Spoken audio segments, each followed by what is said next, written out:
नमस्कार, जय श्री कृष्णा। आज इस वीडियो में मैं आपको बताने जा रही हूँ कि यदि आप मेष लगन और मेष राशि के जातक हैं तो मई 2022 आपको किस तरह से प्रभावित करने वाला है ग्रहों के संचरण के वजह से। ग्रहों का जो संचरण है, ग्रहों का जो गोचर है, वह किस तरह से किस भाव को प्रथम से लेकर द्वादश भाव को कैसे प्रभावित करेगा, इस विषय की जानकारी इस वीडियो में मैं आपको प्रदान करूंगी। तो सबसे पहले आप हमारे इस वीडियो को अपने लोगों में साझा जरूर करें, ठीक है, जिससे कि ज़्यादा से ज़्यादा लोग मुझसे यहाँ पर जुड़ पाए। और मेष राशि के जो जातक होते हैं उनके प्रथम भाव में 1 नंबर होता है, और यदि प्रथम से लेकर द्वादश भाव तक 1 नंबर में चंद्रमा विद्यमान है तो आपकी जो राशि है वह मेष है, ठीक है। अब मेष राशि और लग्न का जो स्वामी है, राशि का जो स्वामी है वह मंगल है। इसकी स्थिति कहाँ पर बनने वाली है, इसके पहले मैं आपको बताऊंगी कि अगर आप मेष लगन और मेष राशि के जातक हैं तो कौन सा ग्रह आपके लिए शुभ है और कौन सा ग्रह आपके लिए अशुभ है।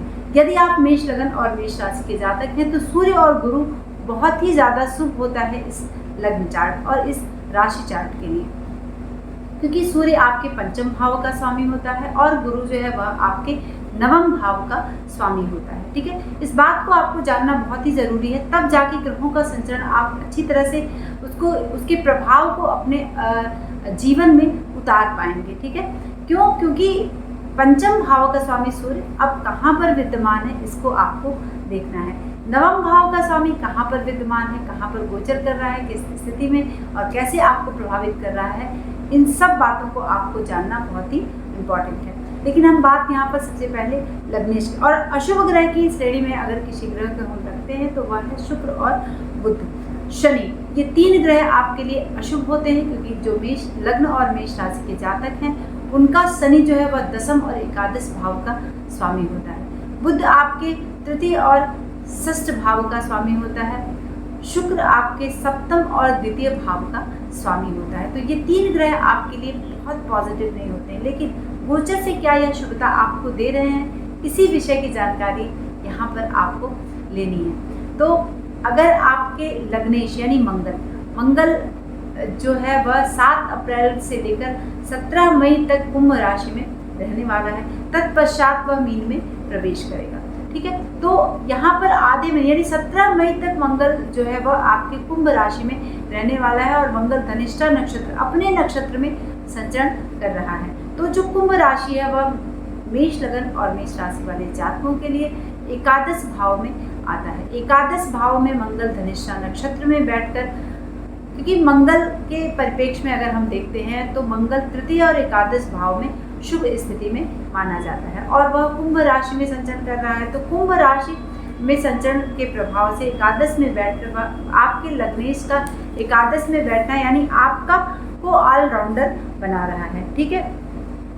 वह बहुत प्रकार से आपको लाभ प्रदान करने के लिए आ रहा है मंगल, लेकिन जैसे ही वह द्वादश यानी मीन राशि में आपके द्वादश भाव में प्रवेश करेगा आपका लग्नेश, उसमें आपके खर्चे को वह बढ़ा देगा। तो आपके बहुत तरह के खर्चे बढ़ने वाले हैं, इसको लेकर आपको थोड़ी सावधानी बरतनी है। अपने जो आपका अगर आप शिक्षा के क्षेत्र में हैं तो भी आपको यहाँ पर ध्यान रखना है। अगर आप व्यापार करते हैं, अगर आप नौकरी करते हैं, तब भी यहाँ पर आपको मंगल को लेकर बहुत ही ध्यान रखने की ज़रूरत है 17 मई के बाद, क्योंकि बहुत तरह के खर्चों को यहाँ पर लेकर आने वाला है मंगल। और द्वादश में बैठकर यदि आपके बर्थ चार्ट में भी मीन राशि में मंगल विद्यमान है तब कुछ बातों को लेकर जहाँ जो बहुत ही इंपॉर्टेंट है उस विषय को मैं यहाँ पर बताऊँगी कि कैसे कैसे मंगल को आपको यहाँ पर पॉजिटिव के परिप्रेक्ष्य में देखना है। अगर मंगल द्वादश भाव में चला जाएगा 17 मई से लेकर वह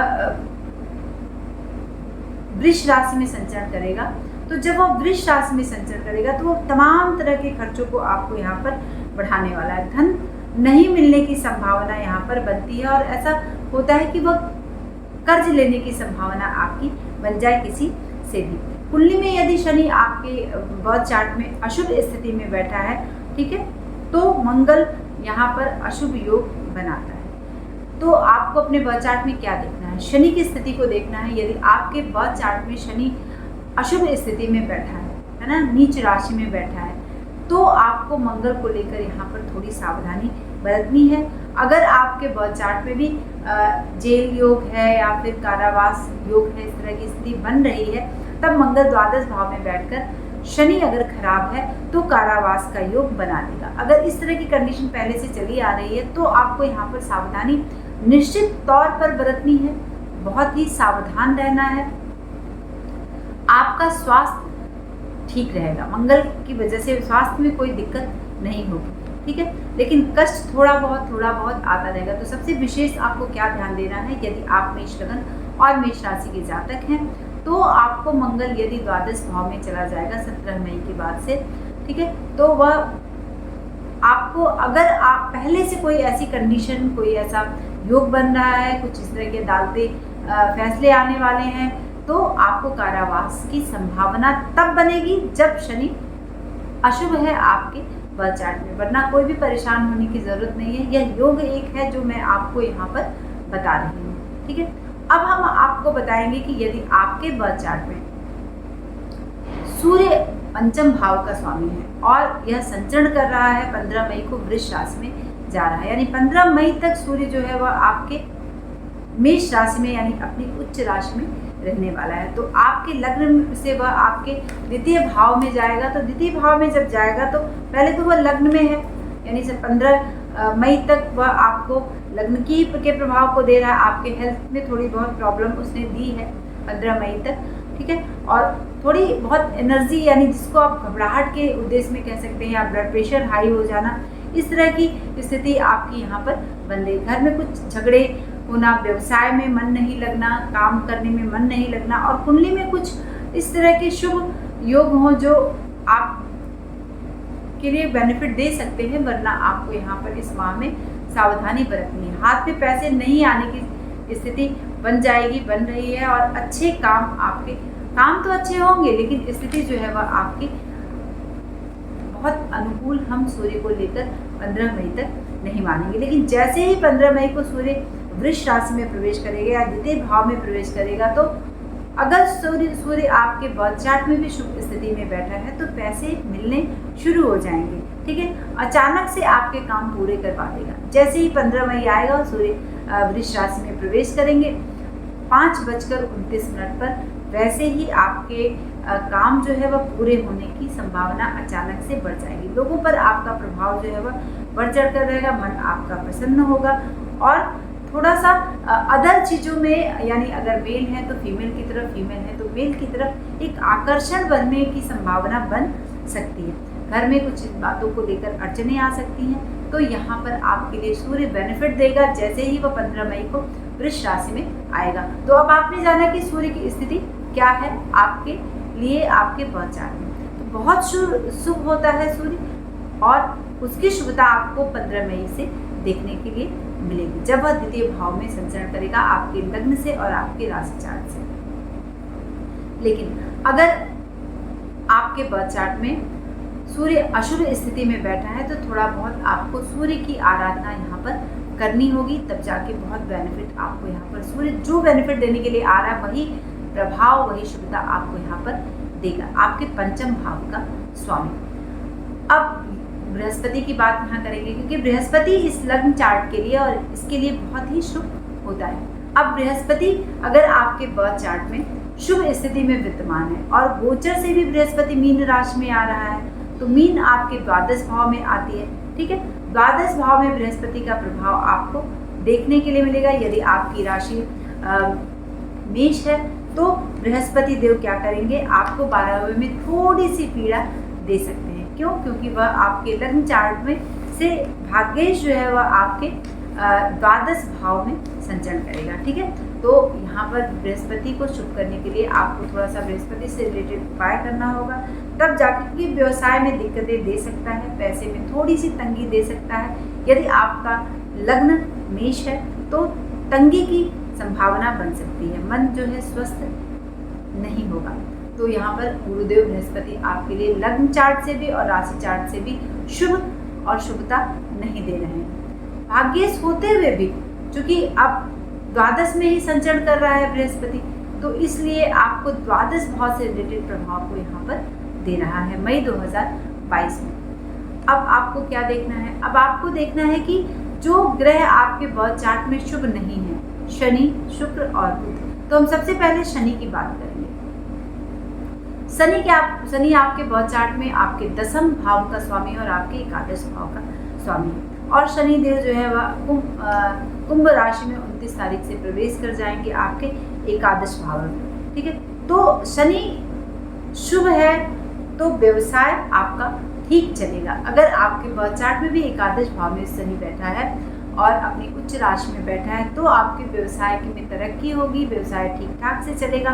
और स्थानांतरण के लिए प्रयत्न आपको करते रहना है, तब जाके आपको सफलता मिलेगी। अगर आप इस तरह का सोच रहे हैं कि स्थानांतरण हमें चाहिए, हमें एक जगह से दूसरी जगह जाने के लिए हमारा बेनिफिट ज़्यादा अच्छा होगा, यानी कुछ कार्य की संभावना ज़्यादा बढ़ेगी, या आप विद्यार्थी हैं, एक कॉलेज से दूसरे कॉलेज में एडमिशन लेना चाहते हैं, या फिर आप व्यापार करते हैं, नौकरी पेशे में हैं, राजनीति के क्षेत्र में हैं, तो आपको सफलता मिलेगी। इसके लिए आपको प्रयत्न जरूर से करना है। अकस्मात धन मिलने की संभावना बनेगी, क्योंकि शनि 11वें भाव में बहुत ही शुभ फल आपको प्रदान करेगा। तो यहाँ पर बहुत सारे कुछ शनि देने आ रहा है, शनि की शुभता आपको यहाँ पर मिलने जा रही है। और पूरे अभी वक्री भी नहीं है, क्योंकि शनि देव जो है वह आपको 5 जून को वक्री हो जाएंगे। तो 5 जून तक यह शुभता आपको शनि प्रदान करेंगे, और चूंकि 10वें भाव के प्रभाव को भी देंगे जब वक्री हो जाएंगे 5 मई को,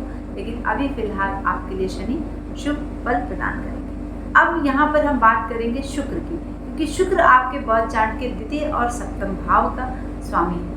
आपके कुटुंब का, आपकी वाणी का, आपके धन का, आपके साझा क्षेत्र का, अगर किसी के साथ अपने व्यवसाय को साझा कर रहे हैं, या फिर आपकी जो फैमिली लाइफ है, आपके पारिवारिक जो संबंध है, आपका जो मैरिड लाइफ है, इन सब बातों में शुक्र किस तरह का प्रभाव आपको देने जा रहा है संचरण से मई 2022 में। शुक्र 23 मई को मेष में प्रवेश कर जाएंगे, यानी आपके लग्न में शुक्र देव सप्तमेश और द्वितीयेश होकर आपके लग्न में संचरण करेंगे। और 27 अप्रैल से 23 मई तक वह मीन राशि में रहेंगे। ठीक है, तो लगभग समझिए मई का जो पूरा महीना है उसमें शुक्र आपके